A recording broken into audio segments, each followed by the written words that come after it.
எங்கள் மேனேஜர்கிட்ட போயிட்டு அவனுக்கு 10 நாள் சஸ்பெண்ட் பண்ணியிருந்தார். அவர் என்னை கொண்டு போகிறேன்னு சொன்னது. நான் சொன்னேன் அப்போ 6 நாள் இருந்தது, கேன்சல் பண்ணிவிடுங்க, அவன் 4 நாள் வேலைக்கு வரட்டும். அவர் சொன்னார் என்ன பைத்தியம் பிடிச்சிருக்கான் அவனுக்கு, நான் இன்னும் 10 நாள் அவங்க யூனியன் லீடர்ஸே சொல்கிறான் அவனை வேலைக்கு வர வரைக்கும் பெரிய ஹெட்டேக் எங்களுக்கே. அவன் ஒருத்தனை தப்பு பண்ணப்போ அவனை க்ஷமிக்கிறதுன்றது ஒரு தெய்வ குணம், அது பண்ணணும். ஸோ அந்த கீதா வாகினியில் அதையும் சொல்லியிருக்காரு சுவாமி. ஸோ நான் சொன்னேன் இதே போல் சுவாமி சொல்லியிருக்காரு, விட்டு பார்க்கலாமே என்ன ஆகிடும், நீ உன்னை ரிலீஸ் பண்ணுறோம் சஸ்பென்ஸ்லேருந்துன்னு சொல்லி பார்க்கலாமே என்ன ஆகணும். இதெல்லாம் சுவாமி பண்ணது தான். அவனுக்கு உடனே நீ வேலைக்கு வரலாம் நாளையிலேருந்து வந்தது அவனுக்கே ஆச்சரியமாயிடுச்சு. யூனியன் லீடர்ஸ் எல்லாருக்குமே ஆச்சரியமாயிடுச்சு. நெக்ஸ்ட்டு ஒரு மாதத்தில் அவனை 2-3 வாட்டி நான் கேன்டீன் ஆகிடுச்சு போய், அங்கெல்லாம் ரொம்ப சீப்பாக இருக்கும். மைன்ஸ் கேன்டீன்ஸ்லாம் சப்சிடைஸ் ப்ரைஸ், அதெல்லாம் டீ டிஃபன் எல்லாமே சாப்பாடு.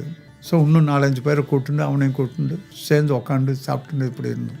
சுவாமி கிரேஸில் அவன் மாறிட்டான். உள்ளுக்குள்ளே ரொம்ப கஷ்டமான வேலைகள்லாம் பண்ண ஆரம்பித்தான், எனக்கு சகாயமாக இருந்தான். இது ஒரு பெரிய ஒரு லைஃப்பில் ஒரு எக்ஸ்பீரியன்ஸ்.